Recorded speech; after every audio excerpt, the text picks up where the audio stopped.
स सम्राट् द्विजसप्तमः समाहितेन मनसा विखेदः परिचष्टतम्। सूत उवाच। सूत गोस्वामी ने कहा, एवं इस तरह है धर्मे साक्षात धर्म प्रवदति, इस तरह बोलकर सह वो सम्राट राजा द्विजसप्तमः हे ब्राह्मणों में श्रेष्ठ समाहितेन ध्यान पूर्वक मनसा मन से विखेद किसी त्रुटि के बिना पर्यचष्ट प्रति उत्तर दिया तम उसको। अनुवाद एवं तात्पर्य कृष्ण कृपा मूर्ति श्री श्रीमद अभय चरणारविंद भक्ति वेदांत स्वामी प्रभुपाद द्वारा।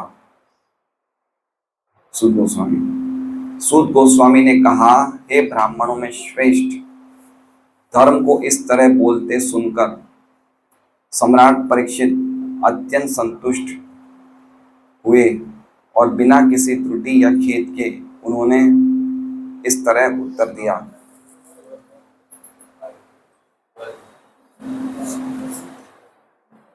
ओम अज्ञानतिमिरान्धस्य ज्ञानाञ्जनशलाकया चक्षुरुन्मिलितं येन तस्मै श्रीगुरुवे नमः। नाम श्रेष्ठम् अनुमपि शचीपुत्रम् अत्र स्वरूपं रूपं तस्याग्रजमुरुपुरीं माथुरीं गोष्ठवाटीं राधाकुण्डं गिरिवरम् अहो राधिका माधवाशां प्राप्तो यस्य प्रतितकृपया श्रीगुरुं तं नतोऽस्मि। वन्देऽहं श्रीगुरोः श्रीयुतः पदकमलं श्रीगुरुं वैष्णवांश्च श्रीरूपं सहस्रजातं सहगण रघुनाथान्वितं तं सजीवं साद्वैतं सावधूतं परिजनसहितं कृष्णचैतन्यदेवं श्रीराधाकृष्णपादान् सहगण ललिता श्रीविशाखान्वितांश्च। गुरु वैष्णव भगवान तिने स्मरण हाय विघ्न विनाशन अनायास वै निजवांछित पूर्ण। हरे कृष्णा कृष्णा कृष्णा हरे हरे, हरे राम राम राम हरे हरे। सभी भक्तों का स्वागत है श्रीमद् भागवतम क्लास में। और हमारी ये आज के श्लोक में धर्म ने बोलना बंद कर दिया है। सूत गोस्वामी ने वापस कुछ बता रहे हैं। सूत गोस्वामी तो अभी मतलब नया जंक्शन है ना, अलग अलग इसमें लेवल्स आते हैं। जैसे भागवतम के चैप्टर में सबसे देखा पहले हमने कि पहले 4 श्लोकों में परीक्षित महाराज ने देखा कि किस प्रकार कली गाय रूपी पृथ्वी और बैल रूपी धर्म को मार रहा था। और 5वें और 6ठे श्लोक में परीक्षित महाराज ने कली को फटकारा। 7वें से लेके 11वें श्लोक तक परीक्षित महाराज के संवाद हुए बैल से और गाय से। और 12वें श्लोक से लेके 16वां श्लोक तक परीक्षित महाराज बार बार ही पूछ रहे थे बैल से, मुझे बताओ कि तुम्हारी 3 टांगे किसने काटी हैं। चाहे वो देवता ही क्यों ना हो। बहुत बड़ी बड़ी बातें परीक्षित महाराज ने यथारूप प्रस्तुत करी थी। आख्यायी मतलब मुझे बताओ है ना। फिर उसके बाद जो 17 श्लोक से 17वां श्लोक एक तरह से जो था उसमें बैल जो होता है वो परीक्षित महाराज के और उनके पूरे कुटुंबियों का उनका वो करता है, कीर्ति का वो वर्णन करता है ना, गुणानुवर्णन करता है कि आपके लिए जो कुछ भी आपने बोला वो सब उपयुक्ति है क्योंकि आप पांडव वंशीय हैं। और क्या कहते हैं, और क्या कहा था उन्होंने, और जिनके गुणों के समूह से स्वयं कृष्ण भी दूत बने और सारथी बने और इत्यादि इत्यादि। इतने आप महान वंशज के वो हैं, कुटुंबी हैं, इसलिए आपके लिए ये सब उचित ही है। और 18वें श्लोक से फिर जैसा कि हमने सब श्लोक सुने ही हैं, लेकिन 18वें श्लोक से धर्म जवाब दे रहा है परीक्षित महाराज के प्रश्न का। कौन सा प्रश्न है परीक्षित महाराज का? कौन सा प्रश्न है? कि मुझे एक बार आप बताओ कि किसने आपकी स्थिति करी है, मुझे बताओ ये, है ना। तो हम लोग एक बार खाली 18, 19, 20 3 श्लोकों का क्या धर्म बोलना चाहते हैं। वैसे तो ऑलरेडी आप क्लासेस में सुन चुके हो, लेकिन एक बार वापस रिवाइज हो जाए, क्योंकि धर्म ने जो बातें करी थी वो बहुत ही इंपॉर्टेंट बातें करी थी। और थोड़ा हम समझेंगे, प्रयास करेंगे, और साथ में हम सारार्थ दर्शिनी यानी कि विश्वनाथ चक्रवर्ती ठाकुर जी की टीका जो उसमें बोलना चाहते हैं इन 3 श्लोकों में, वो भी समझेंगे। तो हो सकता है हम थोड़ा अच्छी तरह इन श्लोकों को समझ लें। कौन से श्लोकों को? 18, 19, 20, जिसमें जिसमें क्या कहते हैं, धर्म अपना जवाब दे रहा है ना, कि मुझे किसने पीड़ा, कौन मुझे कष्ट दे रहा है, उसका जवाब दे रहा है। तो 18वां श्लोक हम देखते हैं सबसे पहले। न वयम क्लेश बीजानी यथा स्यु पुरुषर्षभ। न मतलब नहीं, वयम मतलब हम, क्लेश बीजानी हमारे क्लेशों के बीज को, समझ रहे हैं? बीज मतलब समझ रहे हैं? बीज मतलब क्लेश की शुरुआत, बिगिनिंग। क्लेश के बीजों को हम नहीं जानते। विजानीमो का अर्थ क्या होगा? दूसरी लाइन में विजानीमो है ना,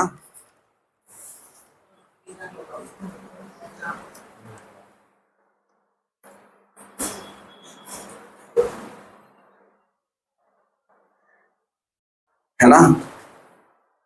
मतलब कह रहे हैं कि हम अपने क्लेशों को बीज से, क्लेशों के बीज को नहीं जानते। विजानीमो, विजानीमो नहीं जानते। यत स्यु जिसके द्वारा, पुरुषर्षभ, पुरुषर्षभ मतलब आप पुरुषों में श्रेष्ठ है, तो आप ही जानिए, हम नहीं जान पा रहे हैं। पुरुषों में श्रेष्ठ कहने का अर्थ क्या है कि आप धर्म के नियमों से परिचित हैं, आप मेरी व्यथा समझते हैं। आपको पुरुष श्रेष्ठ बोलने का अर्थ है कि आप समझिए इस बात को, हम नहीं समझ पा रहे हैं, आप समझने का प्रयास करिए। मतलब इस प्रकार से इनडायरेक्टली बोल रहे हैं पुरुष श्रेष्ठ। पुरुषम तम, पुरुषम तम मतलब उस पुरुष को जिससे हमें ये क्लेश मिल रहे हैं, उस पुरुष को ना विजानीनो हम नहीं जान पाते। क्यों नहीं जान पाते हैं? तो कह रहे हैं वाक्य भेद विमोहिता। हम क्यों नहीं जान पा रहे हैं? क्योंकि बहुत सारे लोगों के अलग अलग वाक्य हैं।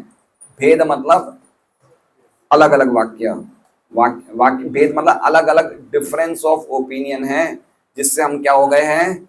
हम विमोहिता हो गए हैं। ठीक है ना। सैद्धांतिक अलग अलग, सैद्धांतिक दार्शनिकों के अलग अलग भेद हैं, जिनके द्वारा हम क्या हो गए हैं? विमोहित हो गए हैं। समझ रहे हैं बात को?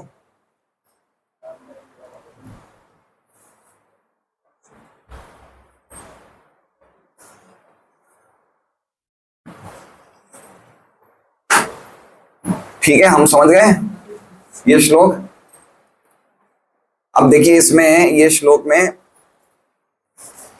विश्वनाथ चक्रवर्ती ठाकुर क्या बोल रहे हैं। वो कह रहे हैं कि धर्म ऐसा बोल रहा है, 18वां श्लोक, धर्म ऐसा बोल रहा है कि मुझे नहीं पता उस व्यक्ति को, उस पुरुष को मैं नहीं जानती हूँ जिससे मेरे ये क्लेश के बीज शुरू हुए। उस पुरुष को मैं नहीं जानता हूँ। कौन बोल रहा है? धर्म बोल रहा है। बहुत ही अद्भुत ये टीका है। देखिए कह रहा है कि मैं उस व्यक्ति को नहीं जानता हूँ जिसके द्वारा मुझे क्लेश के बीज शुरू हुए। किसने मेरे क्लेश के बीज शुरू किए, उस पुरुष को मैं नहीं जानता हूँ। तो परीक्षित महाराज क्या कह रहे हैं जवाब में? तुम उसको छुपा क्यों रहे हो? क्या बोल रहे हैं? तुम उसको छुपा क्यों रहे हो? मैं देख रहा हूं कि वो तुम्हें मार रहा है, तुम भी तो देख रहे हो, तो छुपा क्यों रहे हो? तो क्या बोलते हैं धर्म? सच्ची बात है कि वो मुझे कष्ट दे रहा है, लेकिन वो मुझे कष्ट दे रहा है उसका भी कोई बीज होना चाहिए। समझ रहे हैं बात को? देखिए कितनी इंपॉर्टेंट बात है। मतलब आप समझ नहीं सकते हैं कि जो भगवान के भक्त होते हैं वो हर जगह किसको देखते हैं? भगवान को। धर्म कौन है? धर्म साक्षात भगवान के भक्त हैं, धर्मराज हैं। देख रहे हैं भक्तों का क्या लक्षण है? जो सर्वश्रेष्ठ भक्त होते हैं, स्थावर जंगम देखे न देखे तार मूर्ति, सर्वत्र हय निज इष्ट देव स्फूर्ति। वो स्थावर व्यक्तियों को भी देखते हैं, जंगम चीजों को भी देखते हैं। स्थावर मतलब समझ रहे हैं, जो चीजें रुकी हुई है, अचल है, और जंगम मतलब चलने वाली। स्थावर जंगम देखे न देखे तार मूर्ति, हर जगह वो क्या देखते हैं, स्थावर चीजों को देख रहे हैं, जंगम चीजों को देख रहे हैं, लेकिन उनको नहीं देख रहे। तार मूर्ति मतलब उसको नहीं देख रहे। क्या देख रहे हैं? सर्वत्र हय निज इष्ट देव स्फूर्ति, हर एक जगह निज इष्ट देव। निज इष्ट देव मतलब अपने भगवान को ही देख रहे हैं। समझ रहे हैं? तो धर्म किसको देख रहा है? धर्म की आंखों में करुणा है, वो कली को मारते हुए नहीं देख रहा है, वो उसके पीछे क्या देख रहा है? वो भगवान को देख रहा है वो। यो माम पश्यति सर्वत्र सर्वम च मयि पश्यति तस्याहं न प्रणश्यामि स च मे न प्रणश्यति। ये गीता का श्लोक जो है इतना वंडरफुल है कि जो मुझे सब जगह देखता है और हर एक चीज में मुझको देखता है और मुझ में ही सब चीजों को देखता है, उसके लिए मैं कभी खोता नहीं हूं, ना वो मेरे लिए खोता है। तो अब ये क्या देख रहे हैं, धर्म क्या देख रहे हैं कि मैं उस व्यक्ति को देख रहा हूँ, सच्ची बात है, वो मुझे मार रहा है वो तो देख रहा हूँ, लेकिन वो मुझे क्यों मार रहा है उसका भी कोई बीज होना चाहिए। अगर ये बात हम समझ जाएं तो क्या परिवार में कोई झगड़ा हो सकता है? समाज में, सोसाइटी में, देश में? नहीं हो सकता है। अल्टीमेटली कुछ बीज तो होना चाहिए ना। यहाँ क्या बोल रहे हैं? क्लेश बीजानी, सीड है ना। कली मार रहा है वो तो एक बीच में एक है कि मार रहा है, लेकिन बीज तो और कुछ होगा। तो वो कह रहे हैं कि मैं तो उस व्यक्ति को देख रहा हूं मुझे मार रहा है, लेकिन वो क्यों मार रहा है उसका बीज मैं समझ नहीं पा रहा हूं। तो वो क्या कह रहे हैं कि फिर परीक्षित महाराज क्या कह रहे हैं? आप तो शास्त्र पढ़ सकते हैं, शास्त्र को जानते हैं। क्या कह रहे हैं कि ठीक है आप नहीं जानते, बात सही है, लेकिन शास्त्र पढ़िए, पता चल जाएगा, शास्त्र में सब कुछ लिखा हुआ है। तो आप जान सकते हो, तो फिर क्यों नहीं जान रहे हैं? तो धर्म क्या कह रहे हैं? सच्ची बात है, लेकिन इतने सारे ग्रंथ हैं, उनके ज्ञान से मैं विमोहित हो गया हूं। समझ रहे हैं? बहु शास्त्रे बहु वाक्य चित्ते भ्रम होय, है ना। साध्य साधन ना करीले निश्चय। तपन मिश्र जो थे रघुनाथ भट्ट के पिताजी, वो चैतन्य महाप्रभु को बांग्लादेश में मिलते हैं। तो चैतन्य महाप्रभु जब मिलते हैं तो ये बोलते हैं कि हे महाप्रभु, मैंने इतने सारे शास्त्र पढ़ लिए हैं, इतनी सारी बातें सुन ली है, लेकिन इतना सब सुनने के बाद मेरा चित्त भ्रमित हो गया है। तो हमें ज्यादा शास्त्र पढ़ने चाहिए, नहीं पढ़ने चाहिए? है ना।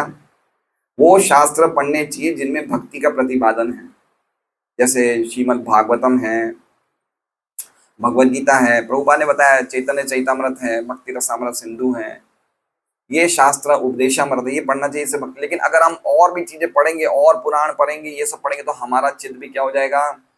भ्रमित हो जाएगा, है ना। इसलिए कह रहे हैं कि बहुत सारे शास्त्रों के ज्ञान के कारण मैं उनको समझ नहीं पा रहा हूँ। ये क्या हो गया? इनका चित्त क्या हो गया? भ्रमित हो गया।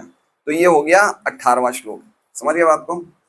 18वें श्लोक में उन्होंने बताया कि मैं अपने क्लेशों के बीजों को नहीं समझ पा रहा हूं कि कौन सा पुरुष मुझे मेरे क्लेश दे रहा है। क्यों? क्योंकि मेरा ज्ञान जो है अलग अलग सैद्धांतिक दार्शनों के मत से भ्रमित हो गया है, विमोहित हो गया है। तो आगे अब 19वें और 20वें श्लोक में बताएंगे कौन कौन से ऐसे मत हैं। लिंक समझ रहे हैं? 19 और 20वें श्लोक में क्या बताएंगे कि कौन कौन से ऐसे मतों से उनका चित्त जो हो गया है, विमोहित हो गया है। ठीक है, तो 19वां श्लोक देखिए अब। केचिद विकल्प वसना आहुर आत्मानम आत्मनः देवम अन्य परे कर्म स्वभावम अपरे प्रभु। अब इस 19वें श्लोक में टोटल 4 रीजंस बताएं। कितने कारण बताए हैं? 4 कारण बताए हैं दुखों के कारण को, और 20वें श्लोक में एक कारण बताया है। टोटल 5 कारण बताए कि व्यक्ति के दुखों का बीज क्या है। कितने कारण बता रहे हैं? 5 कारण। 19वें श्लोक में कितने हैं? 4।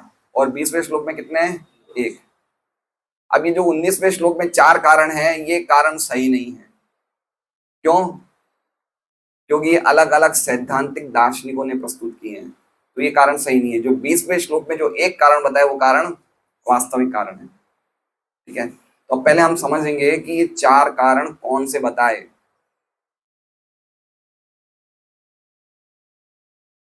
19वां श्लोक देखिए, केचित विकल्प वसना आहुर आत्मानम आत्मना। केचित मतलब कुछ लोग अलग अलग मत बता रहे हैं। अब कुछ सैद्धांतिक दर्शनों का क्या कैसे हैं वो, विकल्प वसना। विकल्प मतलब समझ रहे हैं, विकल्प मतलब ऑल्टरनेटिव होता है ना, ऑप्शन। क्या विकल्प है भाई इसका, कहते हैं ना भाई इसका क्या विकल्प है ना। विकल्प का मतलब कुछ ऑप्शन है। जैसे मान लीजिए कि अगर ये रोड में बारिश के चक्कर में रोड में काफी खड्डे हैं, तो हम क्या बोलेंगे भाई दूसरी कोई रोड जा रही है क्या, गोपाल नगर हम दूसरे कोई रास्ते से जा सकते हो, तो ये क्या हो गया, विकल्प हो गया। तो कुछ लोग ऐसे होते हैं जो अलग अलग, विकल्प मतलब अलग अलग रास्ते या अलग अलग ओपिनियंस या अलग अलग मत। वसना का अर्थ क्या होता है, वास का मतलब होता है कपड़ा और वसना का मतलब कपड़ा, कपड़े से उन विकल्पों को आच्छादन कर देना। समझ रहे हैं। तो कुछ लोग ऐसे होते हैं जो विकल्प को मानते ही नहीं, वो क्या कहते हैं कि सिर्फ सब कुछ एक ही है। देखिए इसका अर्थ देखिए प्रभुपाद क्या लिख रहे हैं, विकल्प वसना का अर्थ देखिए क्या लिख रहे हैं, सभी प्रकार के द्वैत से इनकार करना। द्वैत मतलब समझ रहे हैं, अलग अलग विकल्प को स्वीकार नहीं करते। वो क्या कहते हैं कि एकमात्र एक ही वस्तु है। ये कौन हो गए, मायावादी या द्वैतवादी। वो क्या कहते हैं कि खाली आत्मा ही है जो सब चीजों का कारण है। आत्मा मतलब हम लोग, है ना। हमारे सुख दुख का कारण कौन है, हम ही हैं, क्योंकि हमारे अलावा और कोई है ही नहीं। ये और कोई विकल्प को मानते ही नहीं, क्योंकि विकल्प वसना का अर्थ ही हो गया कि इन्होंने सब विकल्पों को आच्छादन कर दिया है। वसना मतलब कपड़े से ढक दिया है। इनके लिए खाली एक ही अद्वैतवादी है, ये द्वैत को इनकार करने वाले हैं। तो ये जो केचित विकल्प वसना वाले क्या कहते हैं, आहुर। आहुर मतलब कहते हैं आत्मानम आत्मना।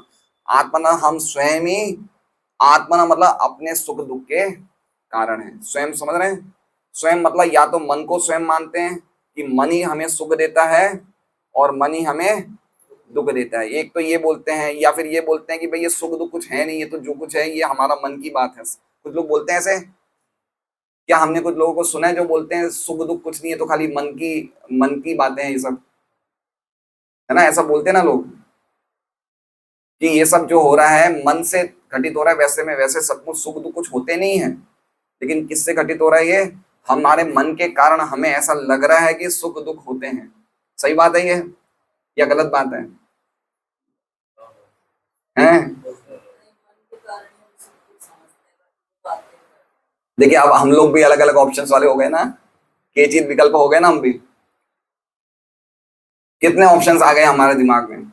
जैसे मान लीजिए कि अभी राज विद्या प्रभु मुझे थप्पड़ मारते हैं, ठीक है, तो मैं क्या बोलूंगा कि राज विद्या प्रभु प्रभु के कारण मेरे चोट पहुंची है। मेरे बदले अगर हंस प्रभु होंगे तो क्या बोलेंगे कि इन्होंने जो मुझे थप्पड़ मारा है वो इसलिए मारा है कि पिछले जन्म में मैंने इनको थप्पड़ मारा था। तो ये क्या सोचेंगे कि राज विद्या प्रभु इस थप्पड़ के कारण नहीं, इस थप्पड़ के कारण कौन है, मैं हूं, क्योंकि मैंने ही थप्पड़ मारा था। तो कितने मत हो गए, 2 मत हुए नहीं हुए। तो ऐसे हर एक व्यक्ति के अलग अलग मत हैं, ये जानने के लिए कि सुख का कारण और दुख का कारण बीच क्या है।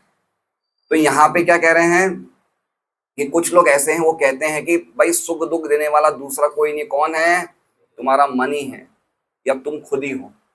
भाई आत्मा को मन भी बोलते हैं और आत्मा को जीवात्मा भी बोलते हैं। तो कहते हैं तुम खुद ही सुख दुख का कारण है और तुम्हारा मन ही है, और सुख दुख जो है वो मन में ही है, सचमुच सुख दुख होते।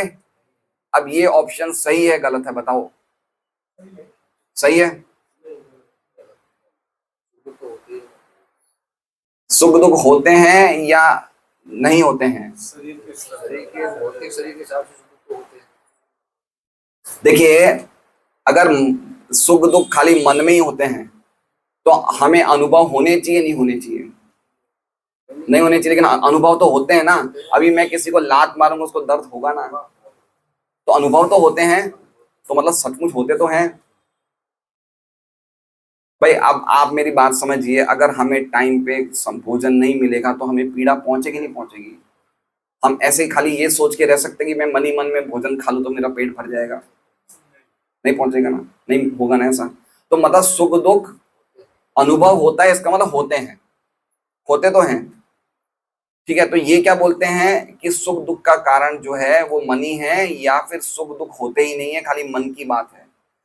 अब ये तो हो गया, एक एक कारण ये हो गया। दूसरा क्या कह रहे हैं? देवम अन्य, अन्य लोग क्या बोलते हैं कि देवता कारण है। क्या बोलते हैं अन्य लोग?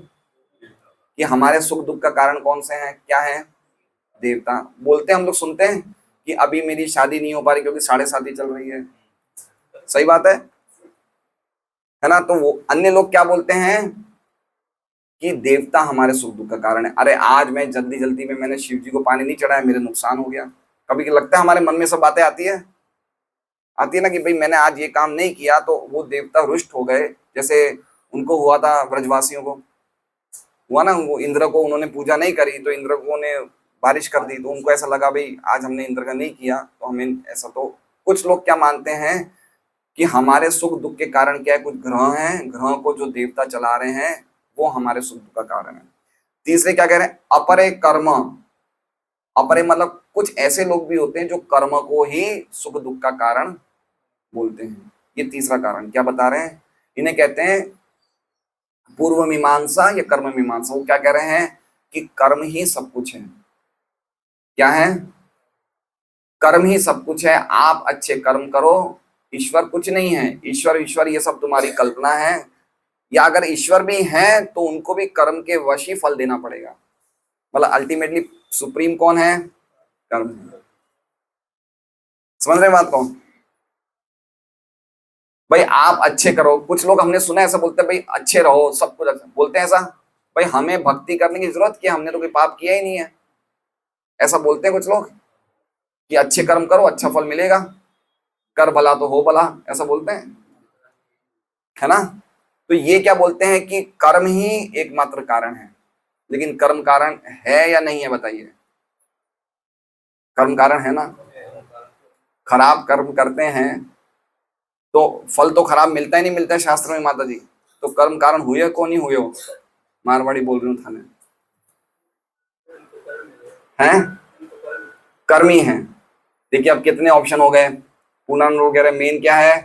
कर्म है। तो ये उनकी उनकी कैटेगरी में आ गए जो कह रहे हैं कर्म है। तो ये सही बात है नहीं है?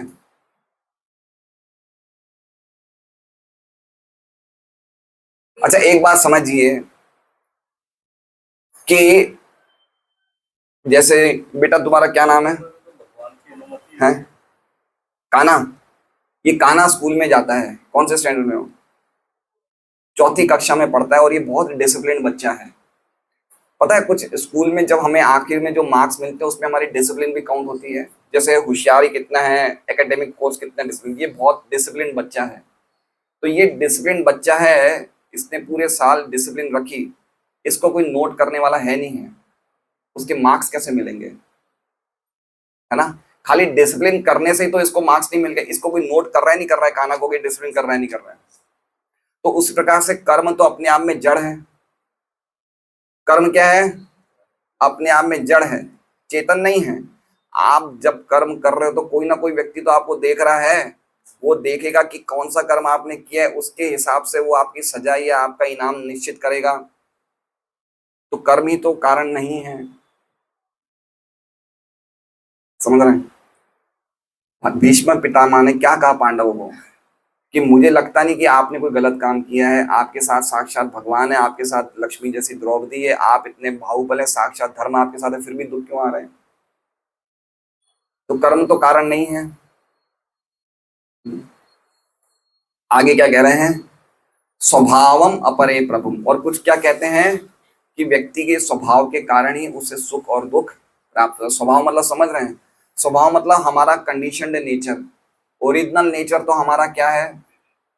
जो हमारा ओरिजिनल नेचर क्या है कि हम भगवान के भक्त हैं, भगवान की सेवा में लगे हुए प्रेमी हैं, हम भगवान के प्रेमी हैं।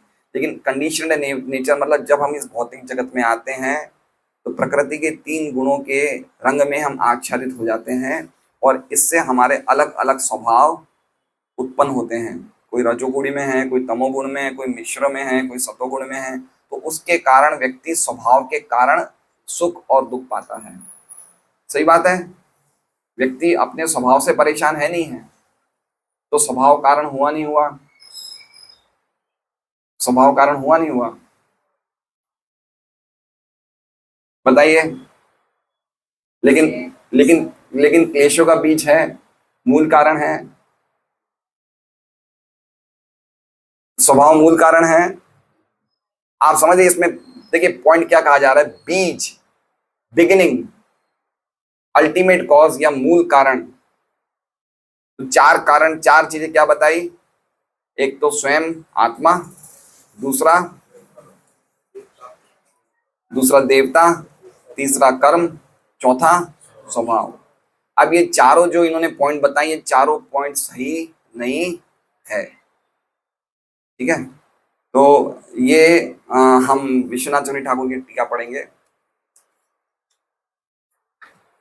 ये एक्चुअली में हम सब श्लोक पढ़ चुके हैं, लेकिन मेरा पॉइंट ये था कि एक बार ये धर्म का जो इम्पोर्टेंट ये जो 3 श्लोक है उसको एक बार वापस हम रिवाइज कर लें, एक बार वापस हम समझ लें। क्योंकि देखिए ये हमारे प्रैक्टिकल जीवन में आने वाला है। हम बहुत जल्दी नाराज हो जाते हैं जब हमारे परिवार में कोई व्यक्ति हमें कुछ डांट देता है, या हमारे व्यापार में या हमारी नौकरी में कोई आमने सामने कुछ वाद विवाद हो जाता है, तो हम बहुत जल्दी क्रोधित हो जाते हैं। हम नहीं समझ पाते हैं कि हमारा ये समस्या का मूल कारण क्या है ना।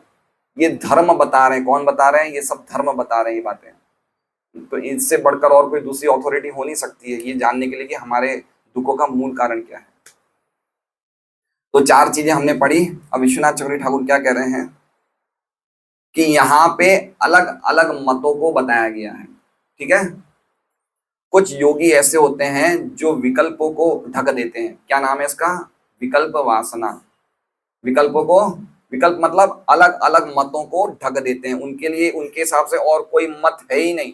जितने भी मत हैं वो कोई उनका अस्तित्व है नहीं। क्या है, एकमात्र मन ही है, एकमात्र मन है जो हमें सुख और दुख देता है।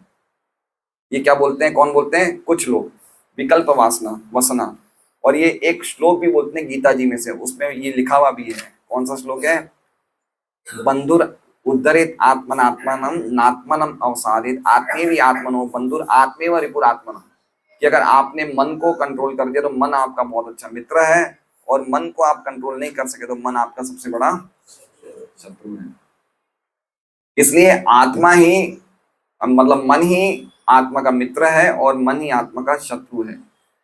अब इसका एक और अर्थ हो सकता है कि ये इस प्रकार के योगियों के लिए जीव और भगवान एक ही है। इसलिए विकल्प वसना का मतलब समझ रहे हैं, इनके लिए जीव और भगवान में भी कोई भेद विकल्प नहीं है, एक ही है।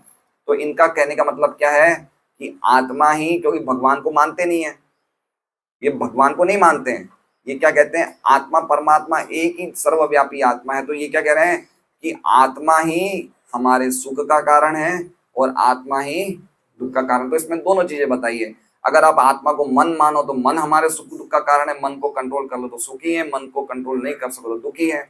और अगर आप आत्मा अपने आप को ही समझ लो तो आत्मा और परमात्मा तो एक ही है, दो तो चीज है ही नहीं।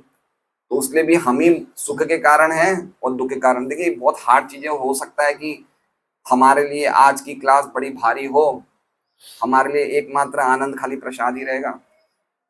समझ रहे हैं बात को, जो समझ जाए, हो सकता है बार बार सुन के हम समझ जाएं, क्योंकि बहुत ही इंपॉर्टेंट टॉपिक्स है ये सब। ये धर्म बोल रहे हैं और ये बहुत ही गहरी फिलोसॉफी है। आगे कह रहे हैं कि देवता कारण है, लेकिन देवता क्यों नहीं कारण है, क्योंकि देवता भी कर्म के द्वारा ही नियंत्रित होते हैं। आप समझ रहे हैं बात को, आप कोई गलत काम करोगे तो ही तो देवता दंड देंगे। इसलिए कहते हैं देवता आप द कर्म अटेंडेंट, कर्म सचिव होते हैं वो। आप अगर गलत काम नहीं करोगे तो देवता क्यों दंड देंगे, तो देवता तो कारण है नहीं। समझ रहे हैं, अगर किसी के जीवन में देवता अच्छा करते किसी जीवन तो क्यों होता है, तो अल्टीमेटली देवता कारण नहीं है। आप कुछ करोगे तो ही, गलत करोगे तो ही देवता दंड देंगे। तो कह रहे हैं कि देवता भी कर्मों के द्वारा नियंत्रित होते हैं, इसलिए देवता भी कारण नहीं है। और कर्म इसलिए कारण नहीं है क्योंकि कर्म स्वतंत्र नहीं है। कर्म को भी कोई नियंत्रक, कर्मों के भी नियम तो किसी ने बनाए हैं, नहीं बनाए हैं, है ना। कर्मों को भी तो किसी ने लॉ, किसी ने नियम तो बनाया है, तो कर्म भी नियंत्रित हुए, कर्म भी नियंत्रित हुए नहीं हुए। किसी ने लॉ ऑफ नेचर बनाया है, प्रकृति के नियम बनाए हैं, कर्मों के नियम बनाए हैं कि ये अच्छा काम करोगे तो तुम्हें अच्छा फल मिलेगा, बुरा काम मिलोगे तो बुरा, ये किसी ने नियम बनाए हैं। जैसे मान लीजिए कि अमेरिका में हम लोग इंडिया में कौन सा ड्राइव करते हैं, कौन सा ड्राइव करते हैं विजय जी, लेफ्ट या राइट? हम इंडिया में लेफ्ट ड्राइव करते हैं, ये भारत का नियम है नहीं है। अब ये नियम भारत का, आप अमेरिका में चलोगे तो नहीं चलेगा, अमेरिका में राइट ड्राइव होता है, समझ रहे हैं। तो ये नियम किसने बनाए हैं कि अमेरिका में ड्राइव करोगे तो ऐसा है, सरकार ने बनाए। तो कर्म के नियम किसने बनाए हैं? भगवान ने। तो कर्म भी नियंत्रित स्वतंत्र तो है नहीं, समझ रहे हैं। तो कर्म भी कारण नहीं है। दूसरे लोग जो ये बोलते हैं, हाँ, वो ये बता रहे हैं, और जो मीमांसक हैं वो कहते हैं कर्म कारण है, और जो लोकायत है वो कहते हैं स्वभाव ही कारण है। अब स्वभाव का हमने नहीं देखा कि स्वभाव कैसे कारण है। वो व्यक्ति को क्या कहता है, व्यक्ति दुख और सुख किस लिए पाता है? स्वभाव से पाता है। कोई हम देखते हैं, कोई व्यक्ति इतने ज्यादा ठोकर खा जाता है फिर भी उसकी जो स्वभाव है बदलता नहीं है। सही बात है ना। होता नहीं होता है ऐसा। व्यक्ति के स्वभाव इतने जबरदस्त डीप रूटेड होते हैं, संस्कार जो मन में छप जाते हैं वो इतने गहरे होते हैं कि वो अपने स्वभाव को नहीं बदल पाता है। तो इन लोगों का भी कहना तो सही लग रहा है कि भाई स्वभाव कारण है, लेकिन स्वभाव किससे किससे उपज होता है? स्वभाव प्रकृति के 3 गुणों से। प्रकृति किसकी अध्यक्षता में है? भगवान की। मया दक्षिणा प्रकृति सूयते चराचरम। तो अल्टीमेटली कारण कौन है? भगवान। अभी बताया नहीं धर्म ने ये सब बातें, आप समझ रहे हैं बात को। अच्छा, अभी तक एक बात और समझिए कि अभी तक परीक्षित महाराज धर्म को पहचान भी नहीं पाए हैं, ये बात बता दूं आपको। अभी तक परीक्षित महाराज धर्म को पहचान नहीं पाए। तो ये हमारा 19वां श्लोक था जिसमें हमने 4 कारण सुने। कौन से 4 कारण सुने लक्ष्मी नरसिंह प्रभु? हैं धर्म करो। पहला कारण क्या है? आत्मा। दूसरा? हाँ चलिए कर्म बोल दीजिए। तीसरा? देवता। चौथा? स्वभाव। ठीक है। ये चारों क्या है? ये चारों क्या है ये बताया, वाक्य भेद विमोहिता। ये कोई डायरेक्ट कंक्लूजन नहीं है, ये लोगों का क्या है, एक तर्क है मत है, इसलिए डायरेक्ट कंक्लूजन नहीं है। अब देखिए 20वां श्लोक पढ़िए। अब ये रियल कारण है। अप्रतर्क्यत अनिर्देश्यात इति केशव निश्चय अत्रानुरूपम राजर्षि विमर्श सोमनिशय। अब ये क्या कह रहे हैं? अप्रतर्क्यात। अप्रतिज्ञात मतलब जिनको विश्वास, इति केशु अपि निश्चय। अप्रतर्क्यात मतलब जिनको विश्वास है कि तर्क के द्वारा सुखों का कारण या दुखों का कारण नहीं जाना जा सकता।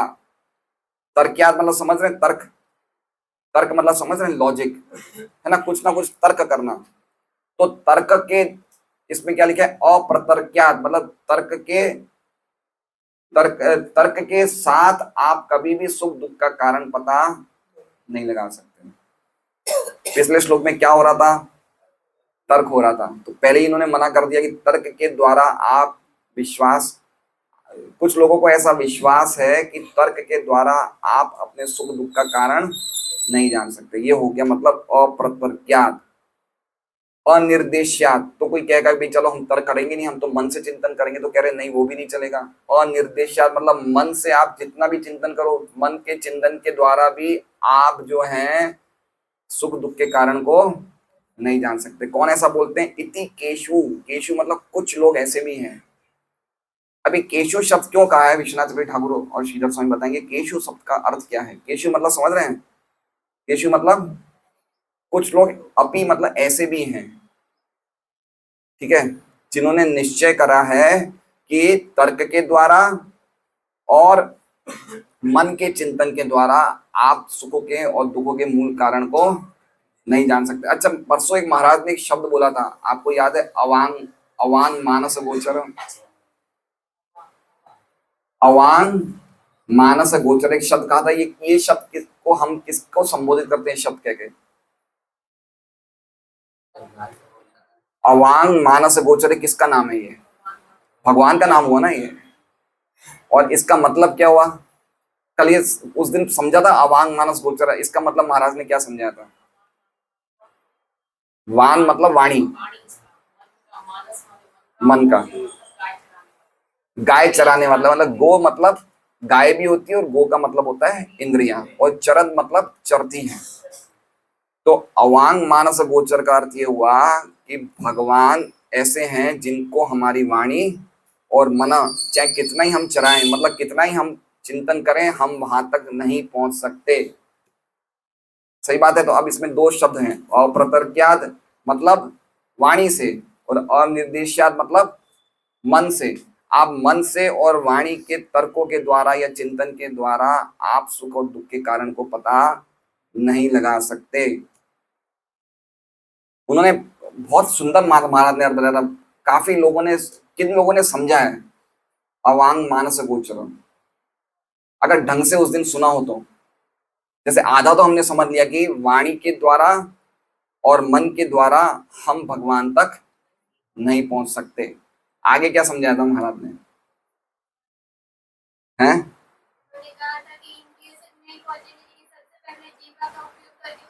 हाँ, वो कहा था उन्होंने, सही बात है।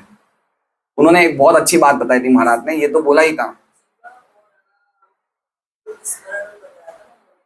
हाँ, उन्होंने देखिए क्या बात बताई थी। उन्होंने ये उदाहरण दिया था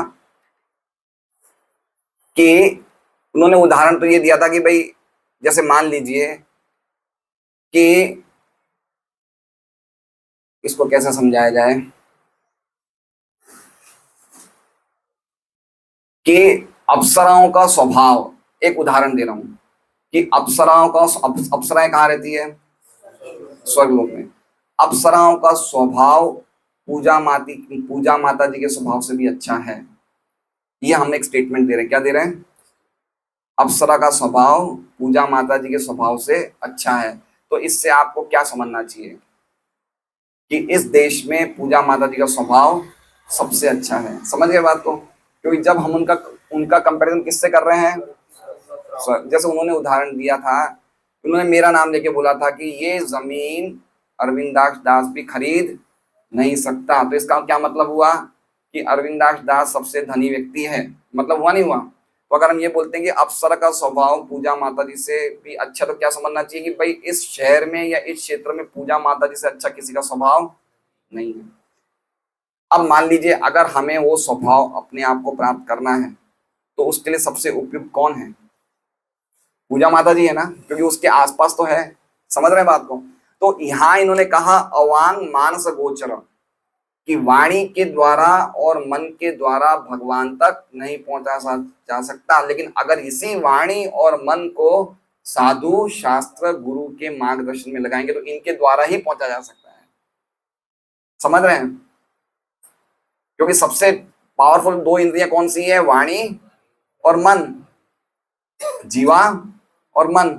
तो इनके द्वारा ये जहां तक चरेंगी वहां तक भगवान तक नहीं पहुंच सकते, लेकिन अगर शास्त्र गुरु और साधु के आदेश अनुसार अगर इनको लगाया जाए तो पहुंचा भी जा सकता है।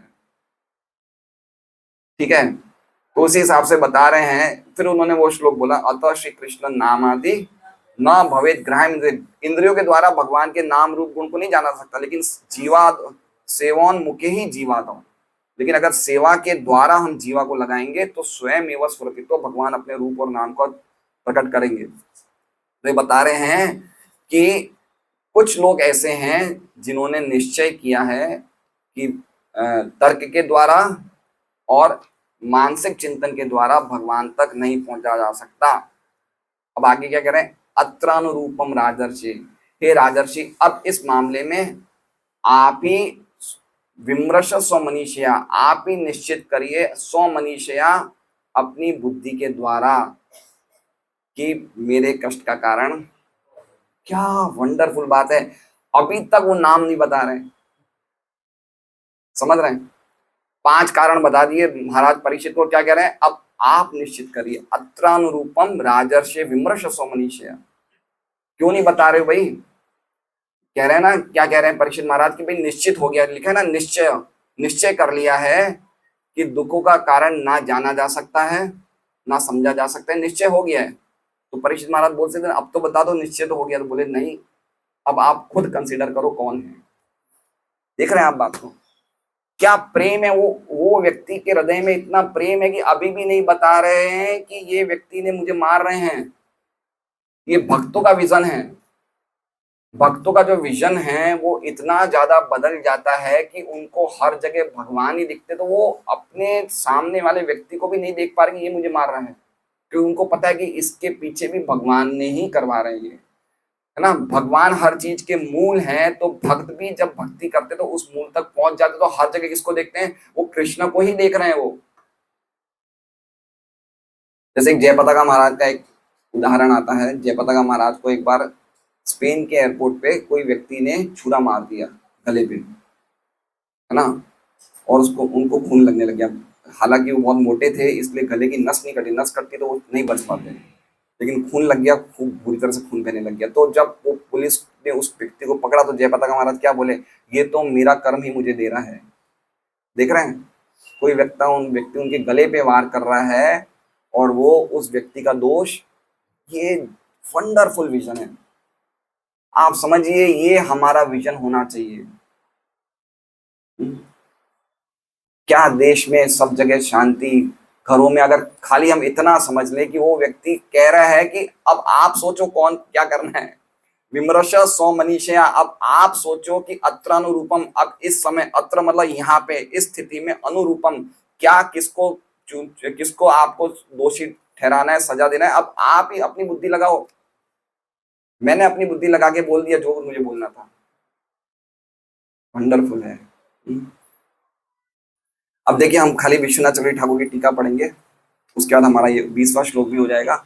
21वें श्लोक में जो आज हमने लिया है उसमें तात्पर्य कोई बहुत बड़ा तात्पर्य नहीं है, तो वो हम बाद में समझ लेंगे, लेकिन ये 20वां श्लोक देखते हैं हम। क्या आप लोग थोड़ा और धैर्य रख सकते हैं, क्योंकि ये श्लोक बहुत ही, ये विश्वनाथ चक्रवर्ती ठाकुर की टीका है, वो बहुत ही अद्भुत है। और मैं जानता हूँ कि आप लोगों को भी आइसक्रीम पुकार रही है, आज प्रसाद में आइसक्रीम भी है, सुनने में आया है। तो कोई बात नहीं, हम ये श्लोक को समझेंगे। पहले विश्वनाथ चक्रवर्ती ठाकुर क्या कह रहे हैं। वैष्णव, देखिए कमेंट्री में सबसे पहले विश्वनाथ चक्रवर्ती ठाकुर क्या बोलते हैं कि वैष्णवों ने निश्चित कर लिया है कि सुख और दुख भगवान से आते हैं। तो वैष्णव कौन हुए, केशु अपी, केशु अपी लिखा है, ये तो खैर आज का श्लोक है। 20वें श्लोक में क्या लिखा हुआ है, केशु अपी, केशु अपी मतलब इनकी गिनती बहुत कम है। बाकी लोगों की गिनती, जो 4 कारण वाले थे उनकी गिनती बहुत ज्यादा है। और केशु अपी का अर्थ क्या बताया प्रभुपाद ने, क्या लिखा है, कोई, कोई मतलब बहुत कम है। कौन सा है गीता जी में श्लोक, दुर्लभम वासुदेव सर्वमिति स महात्मा, भगवान वासुदेव भी सब कारणों के कारण है। ऐसे महात्मा कितने हैं, बहुत क्वांटिटी में कम है। इसलिए कि केशव, कोई ऐसे लोग होते हैं जो समझ जाते हैं कि सुख और दुख कौन दे रहे हैं, भगवान।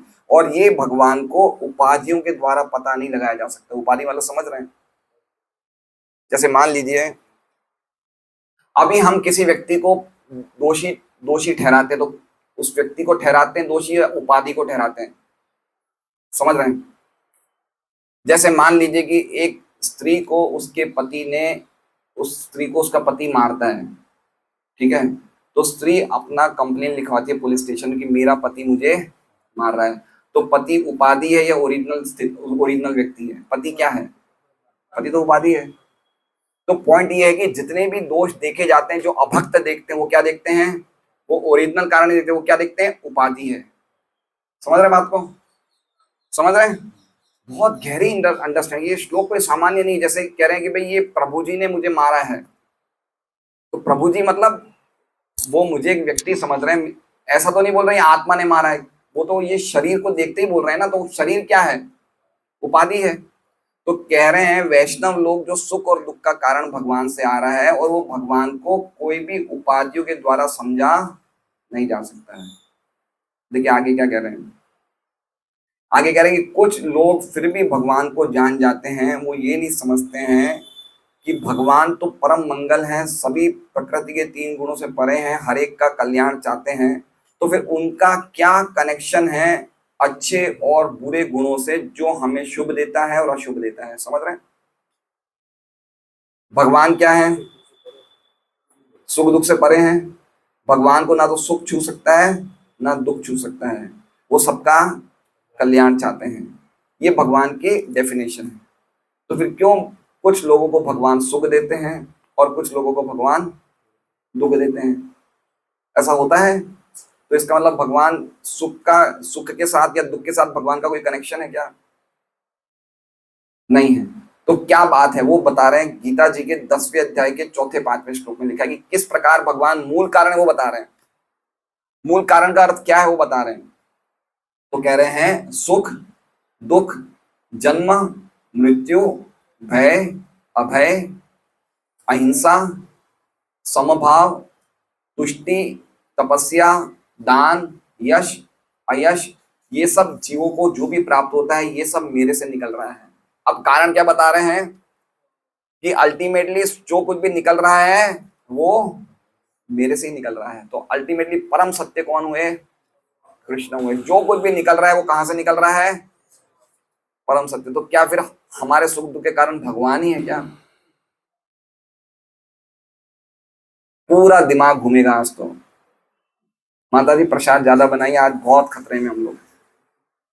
भाई एक तरफ क्या लिखा गया है कि सुख दुख कहां से आ रहे हैं? भगवान से आ रहे हैं। तो क्या हमें सुख दुख भगवान के ही कारण मिल रहे हैं? भगवान ही एकमात्र कारण है। देखिए आगे क्या कह रहे हैं कि ऐसा लग रहा है कि लोगों को जो कष्ट मिलते हैं वो समय से मिलते हैं, कर्म से मिलते हैं, स्वभाव से मिलते हैं, भूत से मिलते हैं। भूत मतलब समझे? भूत प्रेत। किसी को भूत प्रेत से मिलते हैं, देवता ग्रहों से मिलते हैं, राजा से मिलते हैं, सांप से मिलते हैं, बीमारियों से मिलते हैं। ये सब कारण हैं हमारे दुख के। लेकिन फिर भी इतने सब कारण जो हैं वो स्वतंत्र अपने आप में नहीं है। इनका कनेक्शन अल्टीमेटली इनका जब तक भगवान अपने आप को परमिट नहीं करते, ये अपने आप में कारण नहीं है। यद्यपि इनसे मिल रहा है। हम बोलते हैं ना 7.5 चल रही है, मतलब ये 7.5 साल होते हैं ना, शनि की दशा चलती है। तो 7.5 मतलब ग्रह किसके कंट्रोल में हुए? टाइम के कंट्रोल में हुए नहीं है। 7.5 मतलब क्या हुआ? 7.5 साल। तो शनि भी कब तक काम कर रहा है? 7.5 साल तक। तो काल किसके कंट्रोल में है? भगवान के। तो अल्टीमेटली कह रहे हैं कि हमें लग रहा है कि हमें भूत प्रेत परेशान कर रहे हैं, हमें कर्म परेशान कर रहे हैं, हमें समय हमारा खराब चल रहा है, लेकिन अल्टीमेटली ये सब अपने आप में स्वतंत्र नहीं है हमें सुख दुख देने के लिए, क्योंकि इनके इनके अंडर कौन है? भगवान है। ये चीज कौन देख लेते हैं? भक्त देख लेते हैं। क्यों देख लेते हैं? क्योंकि वो भगवान के प्रेमी होते हैं। क्यों प्रेमी हो जाते हैं? क्योंकि वो भक्ति करते हैं। क्यों भक्ति करते हैं? कहाँ से होती है भक्ति? हरे कृष्णा कृष्णा कृष्णा हरे हरे, हरे राम राम राम। ये अल्टीमेट चीज है कि हर जगह भगवान को देखते हैं वो। है ना? वो समझते हैं कि अल्टीमेटली जो कुछ कर रहे हैं वो भगवान कर रहे हैं। आगे क्या बता रहे हैं? हर एक चीज भगवान से उद्भूत होती है, लेकिन फिर भी ये मानना सही नहीं है कि भगवान ही हमारे सुख दुख के कारण है। समझ रहे हैं? एक बात इसका उदाहरण देते हैं। जज है ना, कटघरे में सौदिक प्रभु खड़े और पूर्णानंद प्रभु खड़े, है ना। पूर्णानंद प्रभु को 10,000 रुपए का इनाम मिलता है, सौदिक प्रभु को 1 महीने की जेल मिलती है। ठीक है। अब इन दोनों को सजा किसने सुनाई? जज ने। तो एक तरह से देखा जाए कि अगर जज इनको सजा नहीं सुनाएगा या इनको इनाम नहीं देगा तब तक कुछ हो नहीं सकता है। तो एक तरह से जज कारण है ना? जज कारण है नहीं है। लेकिन अगर आप ये बोलोगे जज के ही कारण इनको दंड मिला है, तो वो भी तो सही नहीं है। समझ रहे बात को? जज का उदाहरण सही नहीं है। क्यों सही नहीं है? क्योंकि अल्टीमेटली भगवान के साथ कंपेयर नहीं कर सकते, लेकिन कुछ हद तक हम समझ सकते हैं कि जज पक्षपाती नहीं है। वो क्या देख रहा है? इनके कार्य देख रहा है, कार्य के अनुसार एक को सजा दे रहा है, एक को इनाम दे रहा है। तो उसी तरह से भगवान ही एकमात्र कारण है, वो सही नहीं है ना। यद्यपि सब कुछ भगवान से ही निकल रहा है, लेकिन फिर भी हम ये बोले कि भगवान ही, हम जैसे आपका शुभ नाम भाई साहब? विनोद जी। विनोद जी, अब हमारे जीवन में कोई दुख आते हैं तो हम ये बोले कि भाई ये दुख तो भगवान ने दिए हैं, भगवान ने मेरे साथ ऐसा क्यों किया? तो सही है गलत है? अगर हम भक्त है तो हमें क्या लगेगा, हाँ भी भगवान ही हमें दुख दे रहे हैं, लेकिन क्यों दे रहे हैं? जिससे कि हमारी भक्ति बढ़े। और कोई अभक्त होगा क्या सोचेगा कि मेरे जीवन में ऐसा क्यों आया? ठीक है, तो अल्टीमेटली देने वाले तो भगवान ही हैं, लेकिन उसको समझना चाहिए कि अल्टीमेटली हमने ही कुछ ऐसा किया है जिसके कारण भगवान हमें दुख या सुख दे रहे। तो हमें अपने आप को दोषारोपण करना चाहिए, ना कि भगवान को। लेकिन ये भी साथ में समझना चाहिए कि मूल कारण भगवान ही है। कुंती महारानी क्या कहती है? विपदा संतु ता शाश्वत। आप हमें बार बार दुख दीजिए, क्योंकि जानते थे दुख सुख भगवान देने वाले हैं। आगे क्या कह रहे हैं ये कि किसी को पसंद करना या किसी को नापसंद करना ये भगवान में नहीं होता, वो इसके परे हैं। इसलिए कहा गया अप्रतर्क्यात्, वो हमारी तार्किक क्षमता के परे हैं। तर्क के द्वारा भगवान को नहीं जाना जा सकता, और ना ही वो किसी को पसंद करते हैं, ना ही किसी को नापसंद करते हैं। और भीष्म महाराज भी यही कहते हैं। अब इसके तात्पर्य में भीष्म का भी प्रभुपाद लिखते हैं तात्पर्य में। भीष्म क्या कह रहे हैं? नहीं अस्य करहिचित् राजन पुमान वेद विदस्सितम यज्ञ विनाशया युक्ता मुह्यन्ति कवयोपि। हे राजा, कोई भी कृष्ण की योजनाओं को समझ नहीं सकता, क्योंकि यद्यपि कोई बहुत बड़ा पंडित भी होगा, शास्त्र का जानकार भी होगा, वो भी विमोहित हो जाएगा। वो कहते ना भीष्मदेव पांडव को देख के, अरे क्या कर सकते, साक्षात धर्म, कोई तुमसे ज्यादा ताकतवर नहीं है। हम समझ सकते हैं नारद जी की 5 साल में मां डेथ हो गई थी, समझ सकते हैं भगवान के क्या कारण है, हम नहीं, भगवान की योजना क्या हम नहीं समझ सकते हैं, है ना। लेकिन भक्त कभी, नारद जी विचलित हुए? 5 साल की उम्र में एकमात्र उनकी मां डेथ हुई, नारद जी विचलित हुए? नहीं हुए। वृत्रासुर देख लीजिए, वृत्रासुर मरने की स्थिति में है, लेकिन फिर भी इंद्र को क्या कह रहा है? मार दो मुझे, मार दो। भक्तों का विजन कैसे चेंज होता है देखिए। चित्रकेतु देखिए आप, पार्वती जी उनको श्राप दे रही है कि जाओ तुम असुर बन जाओ। चित्रकेतु हंस के श्राप को स्माइल करके स्वीकार कर रहे हैं, है ना। तो भक्तों का पूरा विजन चेंज हो जाता है, वो भगवान से इतना प्रेम करने लग जाते हैं। देखिए यहाँ पे कुछ फिलोसॉफी ऐसी है कि भाई प्रेम करो सबसे, करुणा करो सबको, सत्य बोलो, है ना। ये है प्रेम, करुणा, सत्य, प्रेम, करुणा। काफी गाड़ियों के पीछे भी लिखा रहता है लव कंपैशन ट्रूथ। लेकिन खाली इतना बोलने से सही नहीं है, हमें भगवान से प्रेम करना सीखना पड़ेगा। हम लोगों से प्रेम करेंगे तो क्वालिटी नहीं आएगी। कहाँ से ये निकल रहा है सब कुछ, उनसे प्रेम करना सीखना पड़ेगा। तो वैष्णव का क्या आइडिया है? आप लोगों की सेवा करो, उससे आप प्रेमी नहीं बनोगे, लेकिन भगवान की सेवा करोगे तब अपने आप ही सब लोगों को प्रेम करने लग जाओगे।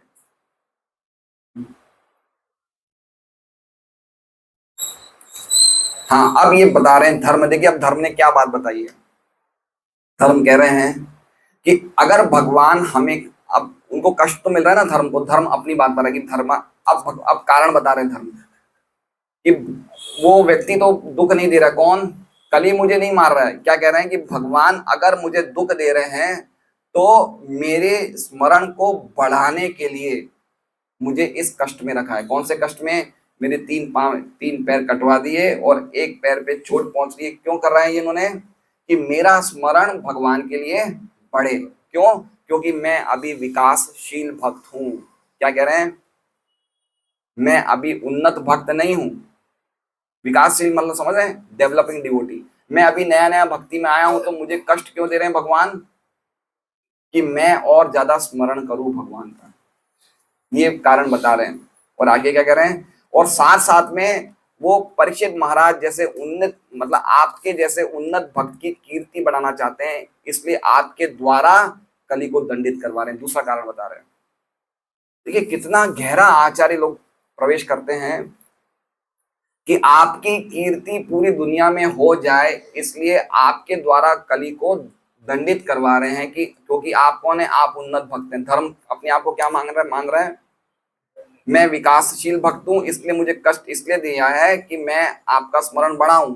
और परीक्षित महाराज के लिए क्या कह रहे हैं कि आप बहुत उन्नत भक्त हैं, इसलिए आपकी कीर्ति पूरी दुनिया में फैले, इसलिए आप कली को जब दंडित करोगे तो आपकी कीर्ति पूरी दुनिया में फैलेगी। इसलिए आपसे ये मरवा रहे हैं और मुझे ये आप कष्ट दे रहे हैं। देखिए क्या विजन है, समझ सकते हैं आप? अद्भुत है ये।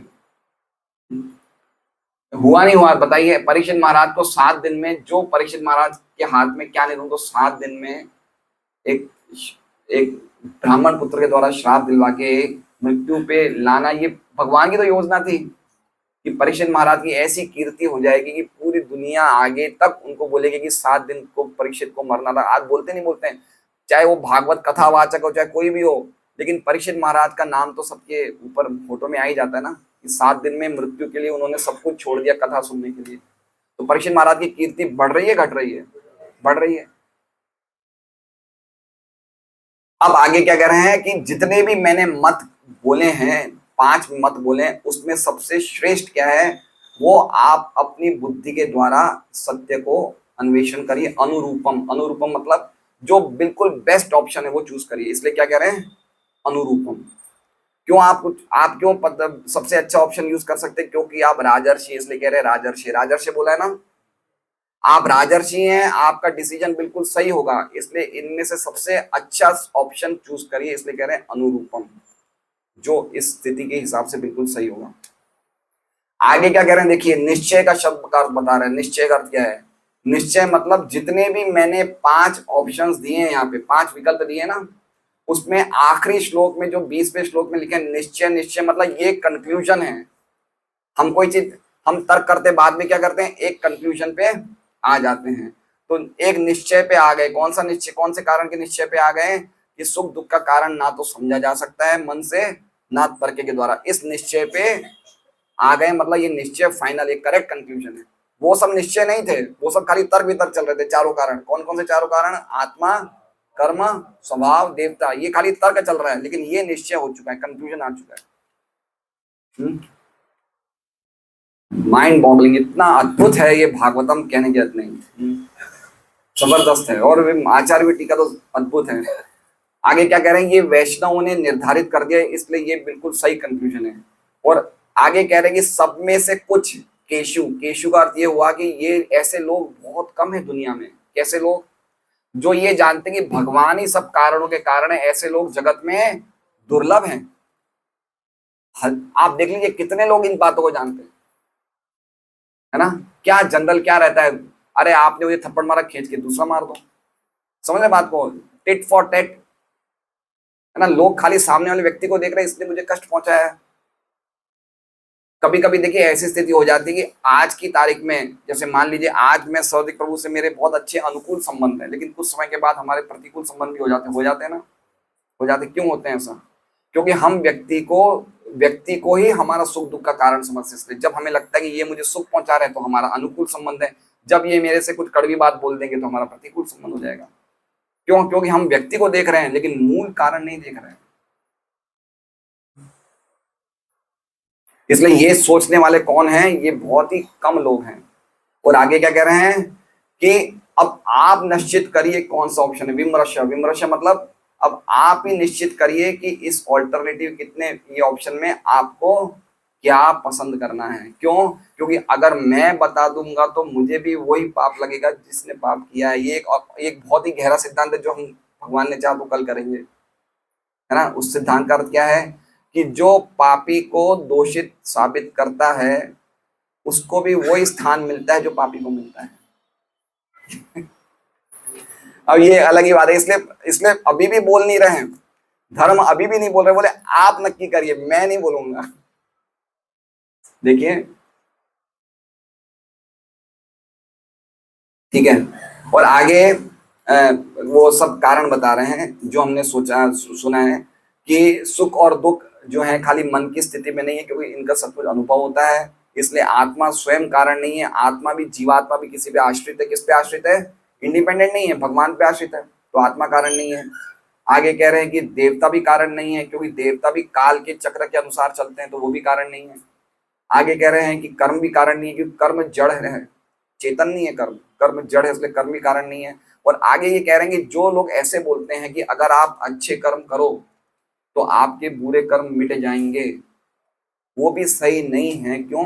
क्योंकि हमने अनादिकाल से इतने सारे प्रारब्ध कर्म और अप्रारब्ध कर्म को हमने इकट्ठा किया कि हमारे खाली अच्छे कर्म करने से कर्म नहीं मिटेंगे। इतने होलसेल में हमारे कितने जन्म हो चुके हैं, है ना? अनादि कर्म फले पड़ी भवनाव जले। अनादि कर्म से हम इतने कर्मों को हम इकट्ठा कर चुके हैं कि जैसे कल वो प्रभु जी ने बताया 100 जन्म पहले उन्होंने वो सांप को मारा था, तो हमें पता नहीं कि कितने जन्मों के पुराने कर्मों का कैरी फॉरवर्ड चला आ रहा है।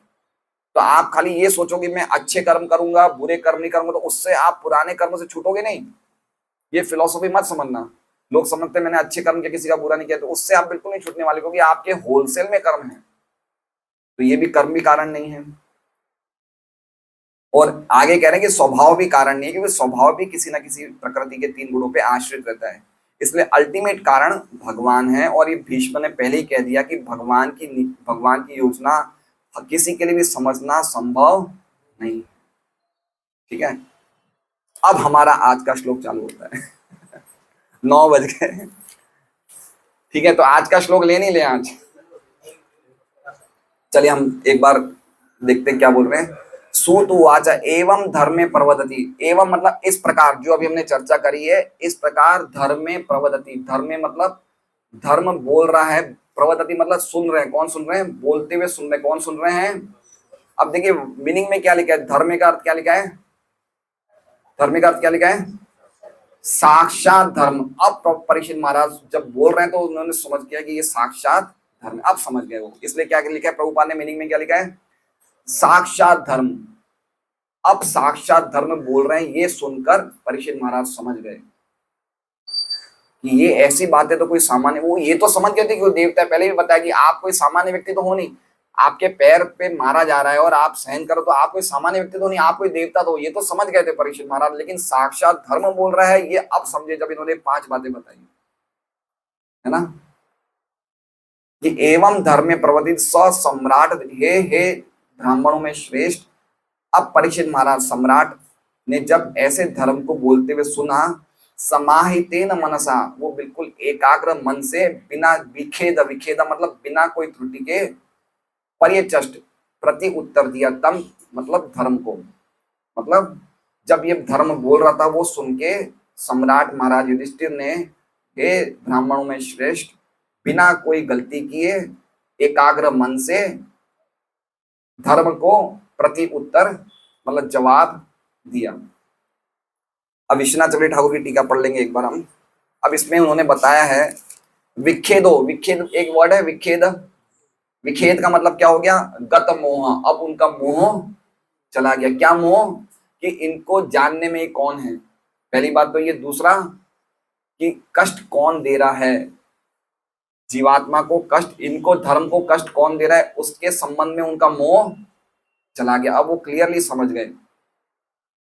और आगे क्या कह रहे हैं? पर्यचष्ट। पर्यचष्ट का मतलब प्रत्यभाषण, जवाब देना, प्रति उत्तर देना।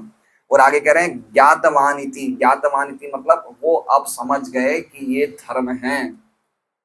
वो ये समझ गए, उनका जो मोह था इस मामले में कि कौन है वो खत्म हो गया, और कौन दुख का कारण है वो भी खत्म हो गया, विखेद हो गया। मतलब अब बिना त्रुटि के वो जवाब देंगे। कौन देंगे जवाब? परीक्षित महाराज किसको देंगे? धर्म को। अब हम तात्पर्य पढ़ लेते हैं। आप लोगों को समझ में आया मैंने इतनी देर से जो बोला? कुछ कुछ समझ में आया? थोड़ा बहुत? हम हाँ, सारांश सबसे अच्छी बात है, हम सारांश ही समझ लें।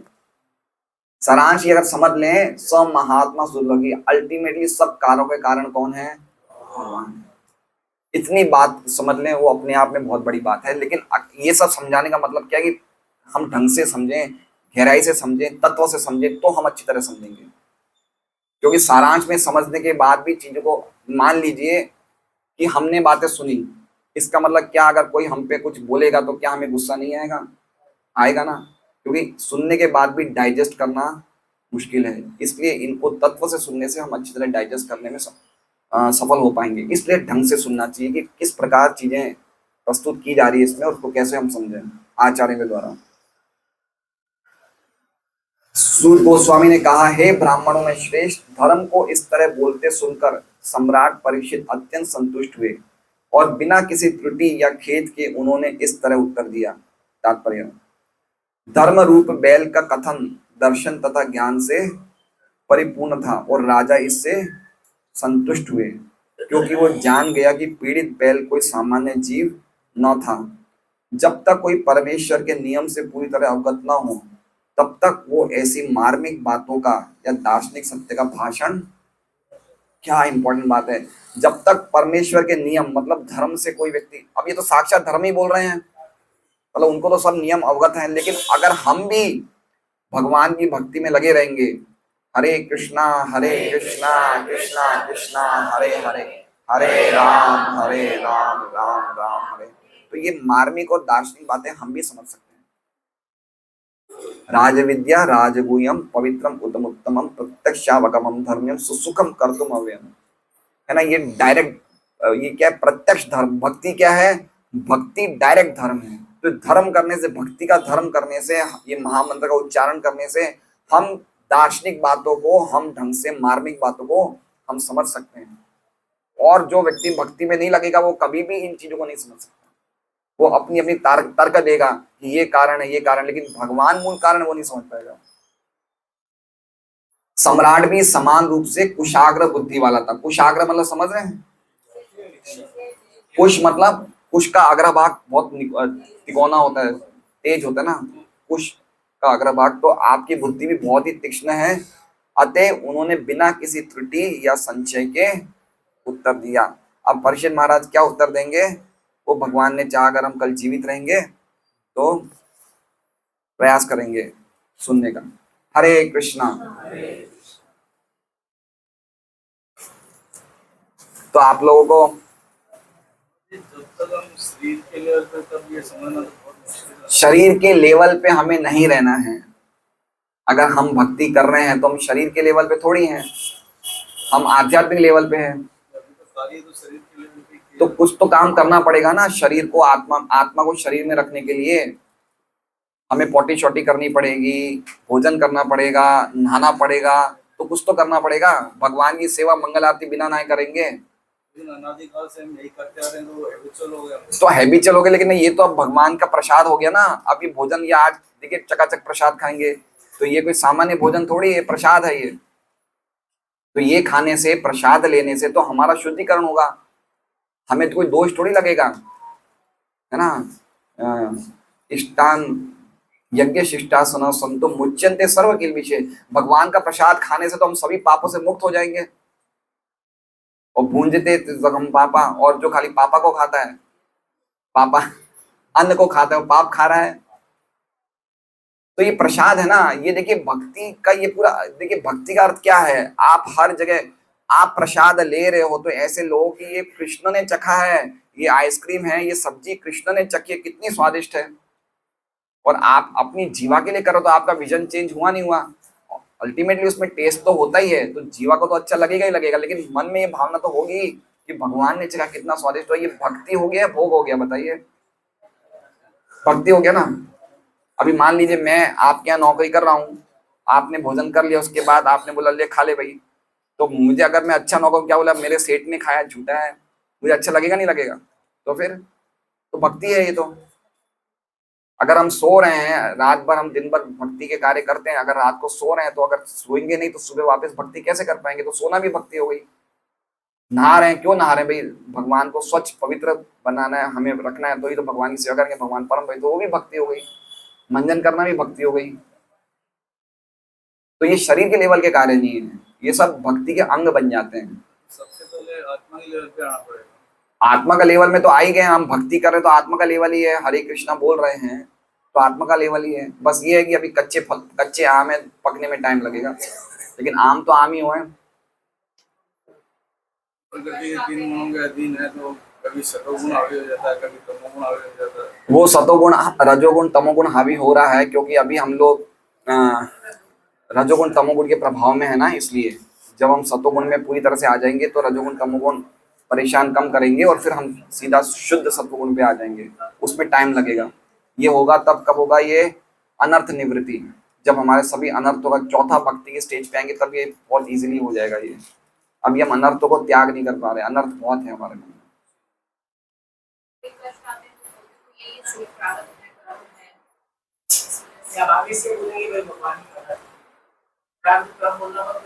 प्रारब्ध है, कर्म है, ये बात सही है, लेकिन अल्टीमेटली दे कौन रहा है? भगवान दे रहे हैं ना। हाँ तो बोला ये जाएगा जैसे तत्तेनुकंपाम सुन कि अल्टीमेटली भक्त तो यही जानता है कि मैं इतना गलत गलत व्यक्ति हूँ कि मैंने इतने गंदे काम किए हैं जो मुझे कष्ट मिल रहे हैं, लेकिन भगवान की कृपा है कि मुझे कष्ट तो ज्यादा मिलना चाहिए, थोड़ा ही मिल रहा है। तो हम अपने दुखों को ये सोचते हैं कि भगवान ने डिस्काउंट दिया है, हमें कितना मिलना चाहिए, हमारा तो हमें तो बचना नहीं चाहिए, लेकिन खाली उंगली ही कटी है। ये भगवान की बहुत बड़ी कृपा है। तो भगवान दुख में भी भगवान की कृपा मानता है भक्त, हाँ भगवान की कृपा मांगता है कि भाई मेरे कर्मों के कारण तो मुझे बहुत ज्यादा दुख मिलना चाहिए, लेकिन भगवान ने डिस्काउंट करके बहुत कम कर दिया, इसलिए भगवान की विशेष कृपा, इसलिए और ज्यादा भक्ति करता है। और सुख होता है तो और इसलिए भक्ति करता है कि देखो कितने सुख है, मेरे 2 बेटे हो गए, इससे बढ़कर क्या खुशी की बात होगी, है ना। मेरे बच्चे हो गए 2, कितने काम के, कितनी भगवान की कृपा है, तो चलो भक्ति करना चाहिए। मेरी पत्नी इतनी अच्छी है, कितनी भगवान की भक्ति में लगी है, चलो मैं कितना खुश हूँ, चलो भगवान की भक्ति करिए। तो सुख में भी खूब भक्ति करता है, दुख में भी खूब भक्ति करता है, क्योंकि अल्टीमेटली जानता है कि सब कुछ देखने करने वाले भगवान है। क्वेश्चन का आंसर मिला।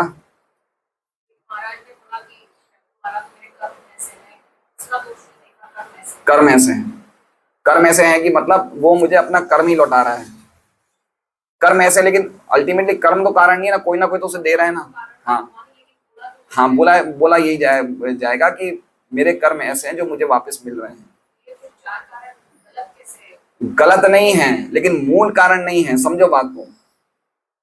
ये गलत मतलब ये किस हिसाब से गलत है कि इसको जब व्यक्ति मूल कारण समझता है तो गलत है, कि अल्टीमेटली यही कारण, जैसे कर्म मीमांसा वाले कहते हैं कर्म ही कारण है, कर्म ही ईश्वर है, अच्छे कर्म, तो वो उनका सोचना गलत है।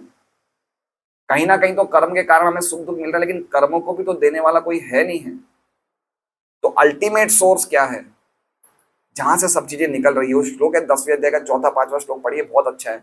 सुख दुख लाभ हानि यश अपयश कहां से एराइज हो रहा है, कौन उसका ब्रीडिंग ग्राउंड है, कहां से निकल रहा है?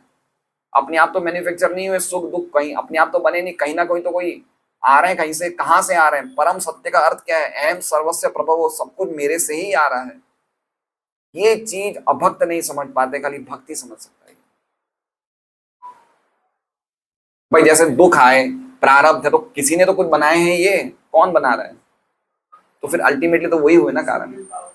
हाँ तो पॉइंट ये है, सिर्फ देने वाले भगवान है, लेकिन कर्म में शुद्ध आते हैं कैसे, कर्म के हिसाब से आते हैं। कर्म क्यों आ रहे हैं? गलत कर्म करते हैं तो आते हैं, सही बात है। गलत कर्म क्यों करते हैं? अज्ञानता के कारण। अज्ञानता क्यों है? भगवान को भूल गए, तो दुख जीवात्मा का मूल कारण क्या है? कृष्ण भूलि से जीव अनादि बहिर्मुख। अब आप समझ लीजिए, मूल कारण समझ लीजिए। हम भगवान को जब भूल जाते हैं, हमें दुख आने शुरू हो जाते हैं, अज्ञानता आ जाती है, अज्ञानता के कारण फिर पाप करते हैं। तो अज्ञानता किस लिए आई है? भगवान से अपने संबंध को भूलने के कारण। तो अल्टीमेटली कारण तो भगवान ही हुए। सब कुछ, सबका मूल कारण यही है। इतना वंडरफुल वर्ड है ये, वर्ष है, कृष्ण भूलि से जीव अनादि बहिर्मुख अते माया तार दे संसार दो। हाँ, किसी को दोषी नहीं, अगर शुद्ध भक्त होगा वो किसी को दोषी नहीं ठहराएगा। वो अल्टीमेटली जानता है कि जो कुछ हो रहा है मेरी हरकतों की वजह से ही हो रहा है, क्योंकि मैं भगवान से अपने संबंध को भूल गया हूँ। अब जो मेरे पे दुख भोग आ रहे हैं वो सब भगवान वापस मेरे पे कृपा कर रहे हैं, और भगवान दुख में भी कृपा ही करते हैं। कहीं ना कहीं दुख में भगवान कृपा ही कर रहे हैं। खाली वो कृपा कैसी कर रहे हैं कि हम भगवान की भक्ति में लगे रहें। वो कृपा वो वाली नहीं, भौतिक सुख वाली कृपा नहीं, हम भगवान तक कैसे जाएं, इसलिए भगवान कृपा करते हैं दुख में भी। हैं? हाँ, यही तो भक्तों का होता है विजन, की मुझे तो बहुत मिलना चाहिए लेकिन मुझे कम मिला है, ठीक है, लेकिन प्रसाद कम नहीं है, प्रसाद बहुत ज्यादा है। अनादि बहिर्मुख, है ना। ऐसे 2 श्लोक हैं, कृष्ण भूलि से जीव अनादि बहिर्मुख, और कृष्ण भूलि जीव हैया भोगवांचा करे तटस्थम तटस्थम माया तारे चापटिया धरे। कि जब कृष्ण भूल के जीव भोगवास की इच्छा करता है, तुरंत माया उसे पकड़ लेती है। 2 प्रकार के इसके श्लोक है, कृष्ण भूलि से जीव भोगवांचा करे, और दूसरा वाला है कृष्ण भूलि से जीव अनादि बहिर्मुख।